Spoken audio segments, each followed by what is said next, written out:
So yeah, so easy, medium, and hard. Some students, because like here's the thing, back when I was doing my grade 8, I was just like all I was doing was grade 8, and it was intense. That was for me, that was the hard stuff. That was like the edge of my abilities. I was essentially like pushing, right? I was stretching. I was trying to stretch my, right. It really forced me to try to stretch my ability to play. Um, so doing grade 8 was a really intense, kind of hard thing, and even actually hurt my back a lot. But afterwards, what happened is it was so intense and so difficult that after the exam, I didn't play guitar for like a month or something, and then like kind of sporadically here and there afterwards because I was just like so worn out by the whole thing. But when I finally did get back to playing again, I went to the most easy pieces I possibly could because my brain was so tired from playing these intense pieces. I just wanted to find something that was fun, but still, like engaging somewhat. So yeah, I went back to like grade 1 pieces. But then you play these grade 1 pieces enough, and you're like, oh wow, this is so easy.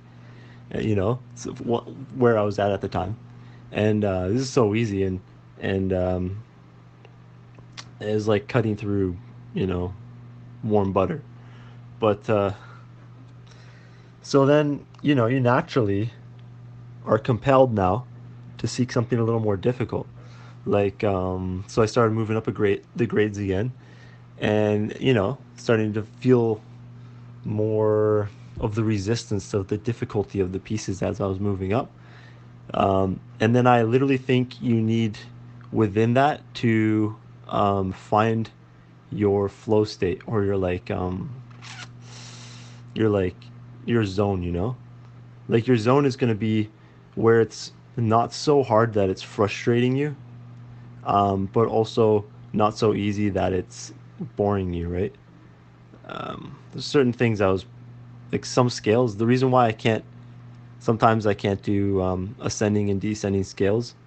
It's so linear and boring for me sometimes that my brain will start to turn off. So that's why I start to use the scales first and then I improvise with them. But yeah, so make sure you have an easy, medium, and hard, and then kind of like play around with those. Because some days you'll be like really feeling it. You'll be like, you know what? I just want like That's why I have all these books with me at all these times. Because some days I'm like, you know what? I'm feeling it. Let's play Beethoven's piano sonata or whatever that I know is going to be really difficult for me to read, but I'll do it um, that day because that's what I'm feeling. I really want the mental engagement that day. I want to really sit on the edge of my seat and really use my brain, right? Whereas other days, maybe I'll be like feeling all groggy and I've already been using my brain, so it's tired. Maybe I just want to relax and play some music. So that's when I'll do something like really easy just to give myself that break. But yeah, you want to have that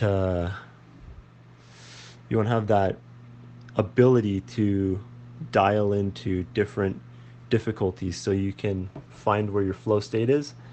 Um, Again, where you're challenged but also not too challenged.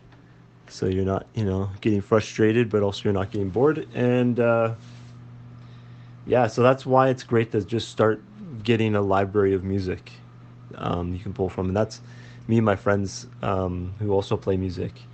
My one buddy in particular, actually, he's always asking me like, "Oh, dude, do you have any like what kind of books do you have? Do you have any new books or whatever?"